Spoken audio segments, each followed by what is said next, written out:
Bismillahirrahmanirrahim. Assalamualaikum semua. Hari ni kita nak bincang tentang prepping. Apa tu prepping? Prepping tu persediaan lah. Kita nak terjemah dalam bahasa Melayu. Kadang orang macam mungkin banyak tentang prepping ni dalam bahasa Inggeris dan semua tak faham sangat dalam bahasa Inggeris. Aku cuba terangkan. Aku bukan nak mengajar ya, aku cuma nak kongsikan, aku nak terangkan dalam bahasa Melayu. Orang kata, kenapa tak prepping iman je? Kenapa tak bersedia iman je? Kalau kita bersedia iman, dah tentu-tentu kita selamat dunia akhirat. Ya, aku akui kita kena prep iman juga untuk kita selamat dunia akhirat. Dan korang pun tahu, korang kena hafal apa benda, apa benda yang korang kena buat hari-harian korang. Kalau as a Muslim, korang sebagai orang Islam, korang tahu korang nak kena buat apa benda semua tu. Aku tak perlu nak terjemah kat sini ada itu dah tentu dalam perjalanan hidup kita memang perlu benda tu. Package tu memang perlu dalam hidup kita. So prep yang itu juga, itu dah memang, sebab bagi aku macam benda tu dah memang semula jadi memang ada dengan kita. Jadi kita faham lah kita nak buat apa. Yang itu daripada kecil sampai besar, kita rasa kita dah ada perjalanan ilmu tu. Kita tahu nak top up apa. Daripada segi prep iman untuk dunia dan akhirat. Kita nak sentuh mengenai prepping makanan. Kenapa kita nak prepping makanan Okay, aku cuma kongsikan cerita apa yang terjadi dalam perjalanan hidup aku dalam PKP ni lah Aku ada someone yang kenal aku, tapi dia tak tahulah aku ada simpan ni, simpan tu, tak adalah. Cuma dia akan tanya, ada tak bantuan untuk ibu tunggal, bantuan untuk orang-orang yang hilang kerja ni lah. Nak waktu PKP yang lepas macam dia orang hilang arah tau. Yang mana OKU buta, yang jari yang itu pun sedih lah kan. Diorang hilang mata pencarian diorang. Sebab diorang cuma boleh basic lah. Diorang punya yang golongan yang itu, diorang cuma boleh jual tisu, boleh menyanyi kan. Tapi diorang tak boleh nak keluar, tak boleh nak buat benda tu tau. Jadi ada yang pregnant, dah nak melahirkan apa semua kan. Ada yang ada baby lagi, tapi dia orang tak boleh nak pergi keluar cari rezeki. Sebab kalau dia orang keluar pun, memang tak ada orang kan kat luar waktu tu kan. Lockdown apa semua kan, KP ketat apa semua, seorang je lah boleh keluar apa semua kan. Waktu tu kebetulan memang aku ada bekalan yang tak adalah kata banyak sangat, tapi aku top up kan lah. Dan aku kongsi dengan dia orang. So kalau orang kata tamak lah orang yang simpan-simpan ni apa semua, menyimpan ni benda semua, aku tak rasa ke arah tu lah. Sebab aku rasa apa yang aku buat dan aku boleh beri pada orang lain, Alhamdulillah lah kan. Kita tak tahu masa kita bila, tapi yang tentu macam bagi aku lah, macam peristiwa yang berlaku tu, macam aku dah bantu orang. Macam tu. Aku bukan nak bangga dengan benda yang aku buat, tapi aku nak share dengan korang kan. Aku tak nak korang kata orang yang menyimpan ni tamak semata-mata diri orang je semua kan. Macam aku pernah nasihat orang kan. Kalau kita simpan makanan, kita jangan beritahu orang lah kan. Benda tu memang penting pun sebenarnya. Sebab apa, kita tak tahu orang tu yang macam mana. Kita tak tahu tahap terdesak tu sampai satu masa nanti terdesak tu macam mana. Dan mungkin akan mengakibatkan bahaya pada diri kita sendiri waktu tu. Walaupun mereka itu jiran kita ataupun orang yang rapat dengan kita Sebab sampai satu masa kita tak tahu tau. Bahaya ni orang cuma ingat benda-benda macam ni, kuman, benda banjir kan, benda-benda yang tak terjangka, orang tak pernah nak ni. Aku tak nak mention benda-benda tu, tapi macam benda yang kita tak jangka ni mungkin akan terjadi dan tak mustahil kan. Apa yang kita pandang dekat negara luar tak mustahil akan berlaku dalam negara kita. Kita kena fikir benda tu je. Jadi kalau andai kata berlaku, apa benda yang kita boleh beri kepada keluarga kita, apa benda yang kita boleh beri pada diri kita, macam mana kita nak baiki keadaan macam tu, macam mana kita nak siapkan keluarga kita. Baru nak kecoh-kecoh lah orang huru-hara tentang kenaikan harga barang, apa benda semua kan. Macam aku contoh lah, aku bukan yang nak beli barang sedepuk macam tu kan. Macam aku pernah share video sebelum ni. Aku memang akan top up barang sikit lah. Contoh makanan lantin ke benda semua kan. Cuma Beras je aku tak share lagi kot. Macam mana aku simpan beras. Aku vacuum seal kan. Tapi kalau korang nak tahu vacuum seal apa, aku share dekat sini. Ada kan? Vacuum seal jenis macam tu lah. So korang boleh tengok lah kat Shopee tu. Ramai lah orang beli mesin ni kan. Mesin ni bagus lah. Bagus untuk simpan untuk makanan macam bijiran-bijiran apa semua. Bijirin semua. Tahan lama lah, tahan lama. Jadi benda-benda macam ni mungkin korang boleh belajar je benda ni. Ramai orang kongsi benda ni sebenarnya. Lagi satu benda ni, emas. Emas, perak, kan, dinar. Siapa kata tak penting? Aku pernah tahu orang-orang cakap, simpan emas ni bukan boleh bawa mati. Dia cakap kan. Aku niatkan apa benda yang aku simpan untuk yang akan datang, untuk andai kata apa benda yang berlaku, mungkin apa-apa yang kita tak tahu benda yang berlaku akan datang. Mungkin tiba-tiba aku kehilangan kerja ke apa benda semua kan. Itulah yang akan support aku. Contoh kalau rumah aku kena banjir, macam mana aku nak naikkan balik kehidupan aku? Sekurangnya bila aku menyimpan emas, aku ada sesuatu lah untuk upgradekan kehidupan aku selepas kejadian. Faham tak? Contoh kalau banyak contoh lah benda ni sebenarnya. Susah benda ni sebenarnya. Tapi kalau korang berpeluang untuk pergi ke kelas, kalau ada korang jumpa rainbow yang buat kelas ni ke benda kan, tak kisahlah siapa-siapa orang kat luar tu buat kelas tentang prepping. Tak kisahlah prepping tentang ilmu hidup, ilmu survival, macam mana nak hidupkan api, macam mana nak beri bantuan kat dalam hutan, macam mana kalau orang kaki patah kita nak bawa macam mana, semua daripada kita belajarlah benda tu. Kalau ada orang buat kelas, pergi je. Nak kalau kau ada duit, kau pergi je. Kelas first aid, kelas pertahankan diri, kelas memanah, kelas kuda, kan. Pergi. Macam kehidupan aku ni lebih bersaja macam apa benda sekitar aku kan. Macam aku mungkin dalam benda ni mungkin baru dalam 5 tahun kan. Sepanjang aku kahwin lah dengan lelaki aku. So banyak benda lah, sebab laki aku macam dah berbelas tahun dalam benda-benda yang macam ni lah. Daripada segi survival apa ni semua, pengetahuan dia lebih lah daripada aku. Dan pada masa yang sama, kalau macam daripada training macam daripada keselamatan kan, hidupkan api ke, survival, itu lebih kepada dia lah kan. Kadang memula aku pun tak betul nak masuk apa benda dia cakap. Kadang aku kan. Tapi lama-lama kan, bila dia cakap, dia bercerita tu, kita dengar, kita faham lah, kita faham. Mungkin kalau aku nak terjemah balik dengan korang, nanti jadi lain pula kan. Macam sebelum ni aku ada je terjemah benda-benda macam ada lah otai-otai, jadi macam salah faham sikit kan.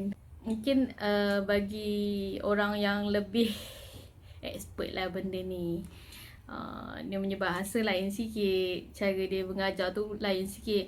Itulah kata lebih baik korang berguru kan. Contoh macam aku sebelum ni pun, kalau daripada ilmu pertahanan diri ke apa semua kan, kalau ada kelas-kelas dulu, kalau dulu dekat Shopee Mall ada diorang buat kelas ni lah, kelas-kelas pertahanan diri macam first aid apa semua kan. Dekat satu tu biasa diorang ada penaja apa semua kan. Dia akan buat free lah, free untuk orang datang. Kalau orang tahu betapa pentingnya benda tu, mesti orang tak payah dia panggil lah. Mesti orang suka rela pergi kat situ, belajar macam mana nak CPR benda semua kan.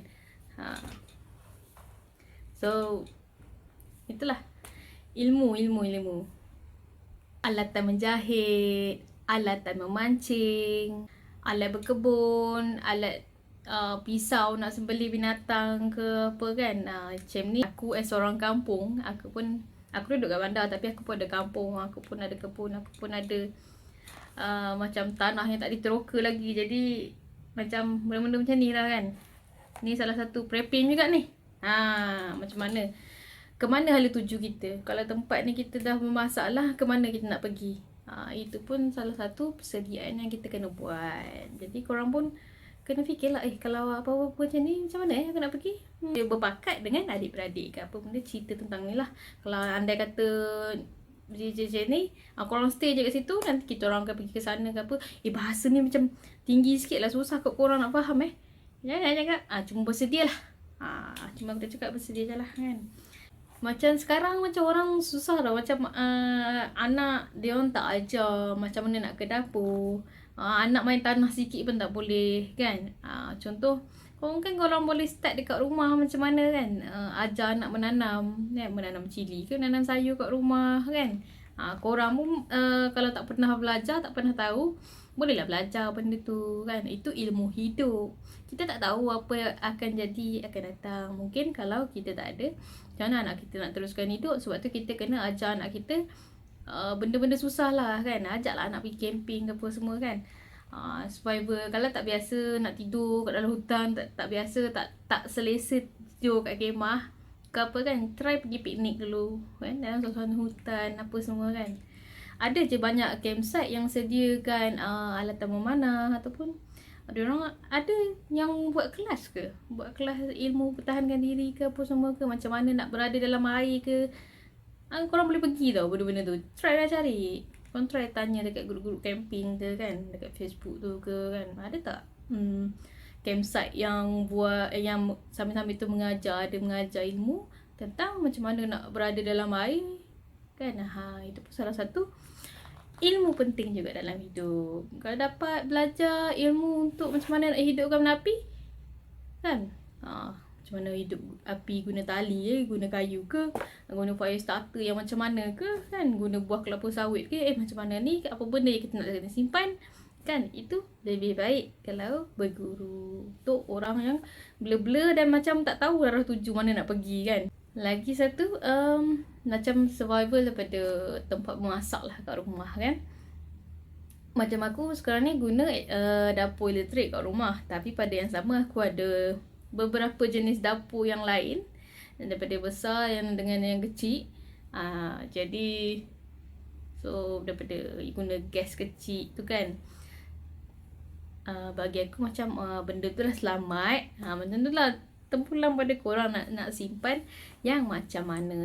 Tapi info-info macam ni korang boleh type je prepping dekat YouTube ni ataupun di tempat-tempat lain. So korang akan faham lah. Bila korang tengok video, korang akan faham, oh macam ni dia orang simpan, oh gini ya. Sebab aku pada masa yang sama aku pergi camping. Jadi benda-benda tu memang ada lah dengan aku kan. Daripada dapur kecil ke dapur arang ke dapur ni ke, memang ada lah, macam-macam ada lah kan. Sebab tu kalau aku beli makanan-makanan tin pun ada jugalah yang aku makan macam tu. Walaupun aku tak berapa sangat nak makan makanan tin. Torchlight, kalau ada torchlight kena ada bateri dia. Itu penting. Kalau ada power bank, pastikan ada power bank solar juga. Lebih kurang tu. Tapi ikut kemampuan kita. Tapi kalau kita ada power bank biasa je, pastikan hari-hari kita pastikan sebelum tidur ke macam tu, setiap hari lah, setiap pagi ke tu, kita pastikan kita punya power bank full. So kalau emergency, kita boleh guna power bank tu. Makanan-makanan yang tahan lama, makanan-makanan lantin, kicap, tauco, macam tu, korang boleh simpan tau benda tu. Macam kacang-kacang apa semua kan, memang boleh simpan, boleh tahan lama. Simpan dengan elok-elok. Korang boleh je type prepping makanan je. Ada kot kat YouTube ni, aku tak pernah cari, tapi boleh kot cari. Biasa orang putih punya adalah food prepping food preppers food, macam tu lah. Kalau anak menyusu, kena simpan susu anak. Kalau anak pakai pampers, kena simpan pampers anak sentiasa ada lebih. Aku harap dengan keadaan yang PKP yang zas, kena hempak korang tiba-tiba tu, yang korang terkejut kenapa macam-macam ni, korang tahulah kenapa kena simpan lebih, ada lebihan kat dalam rumah kita. Sebab apa? Ni tiba-tiba kita tak boleh keluar ke apa, kita tak tahu pula apa jadi lepas ni, macam mana. Saya ni tak mampu apa semua kan. Barang-barang kat kedai RM2 tu banyak je yang tahan lama kan. Ada je kawan aku yang simpan barang-barang daripada kedai RM2 kan. Barang-barang kebersihan macam kata sabun ke, sabun mandi kan, berus gigi, memang kena simpan lah. Tapi kalau yang Muslim dah biasa dengan kayu sugi, simpan kayu sugi je. Sebab korang tak perlu nak prep ubat gigi berlebih-lebihan sangat. So tengoklah korang kalau sebulan simpan beras berapa, mungkin 10 kg. Tengok bergantung berapa orang makan lah, 10 kg, 20 kg sebulan. So korang kena extra kan. Aku nak cakap korang kalau boleh simpan lah untuk 10 tahun 20 tahun. Aku nak cakap benda tu, tapi aku cuma cakap sekarang ni kalau boleh kalau boleh simpan dapat lebih sikit macam tu. Beras tak tahan lama lah korang kata kan. Korang boleh cari plastik Grain Pro tau. Plastik Grain Pro ni dia akan matikan kutu dalam beras tu. Jadi korang simpan je dekat tempat yang yang gelap sikit lah. Simpan je elok-elok kat dalam store korang ke apa.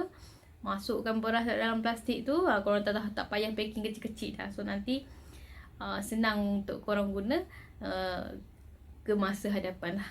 Bila korang memerlukan, ataupun nanti korang akan restock balik macam setahun guna pula stok yang tu. Macam tu lah. Tapi tiap-tiap bulan korang masih biasa, kalau dalam keadaan yang masih normal, korang akan guna, akan top up stok macam biasa je lah. Sebulan korang pakai 5kg lah. Tapi bahagian yang 30kg korang simpan tu, simpan je lah. Macam tu. Garam, gula, minyak pun boleh prep juga, boleh simpan. Okay. Tong. Aku kalau tong-tong air bersih ni memang ada lah dekat dalam toilet. Walaupun benda tu macam mengganggu, tapi aku simpan je air dekat dalam tong tu, sebab aku tak tahu benda yang akan berlaku akan datang.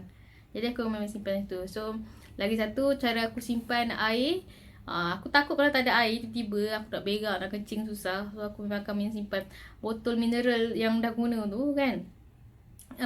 Aku isi air pipe, aku simpan je. Aku longgok kan, aku bariskan je kat belakang. Sebab apa? Walaupun benda tu nampak macam lemas, kenapa nak kena simpan benda tu, aku simpan je. Aku fikir nanti kalau apa-apa nanti aku kena selamatkan diri aku dulu. Betul lah, aku kena selamatkan diri aku kot. Macam korang lah. Kalau tak ada air, nak cebok anak pun tak ada. Korang tak rasa bersalah kan diri korang, sedangkan korang boleh buat dengan cara macam ni kot kan. Jangan kisahlah benda-benda macam nampak semak tu, tak apa. Susunlah elok-elok. Okey, simpanan air mineral. Sebab korang jangan rasa koko korang tu boleh bantu korang kalau tiba-tiba air tak ada, tiba-tiba elektrik putus ke apa benda semua kan. Korang kena fikir tahu benda tu. Dah lah korang tak boleh nak keluar mana-mana. Lepas tu bekalan elektrik ada, air tak ada. Dah nak minum macam mana bekalan air bersih. Sebab tu simpanlah air mineral. Air mineral sebenarnya kalau ikutkan dia punya expired tu sebagai syarat saja rasanya. Tapi boleh simpan dalam jangka masa yang lama. Nanti korang boleh belajar lah benda ni Nanti lama-lama nanti korang faham lah. Dari segi pengangkutan, selain daripada kereta, motor, basikal pun penting. Anda kata nanti kan tak boleh nak cari petrol ke apa, sekurang-kurangnya ada basikal lah. Macam tu lah. Korang kena, kalau korang nak belajar tentang survival kan, korang boleh tonton satu video filem Jepun ni. Yang ini. Yang ini. Korang cari title ni kalau dekat Facebook korang search je dia punya tajuk ni, nanti keluar lah. Nak fahamkan korang apa tip prepping, kenapa kena bersedia kan, memang susah. Tapi kalau korang tonton filem ni, nanti korang akan faham benda ni. Korang kena tengok sampai habis tau, nanti korang akan faham. Mungkin apa yang aku terjemah ni macam buat korang pening-pening sikit, tapi nanti korang akan faham lah benda ni.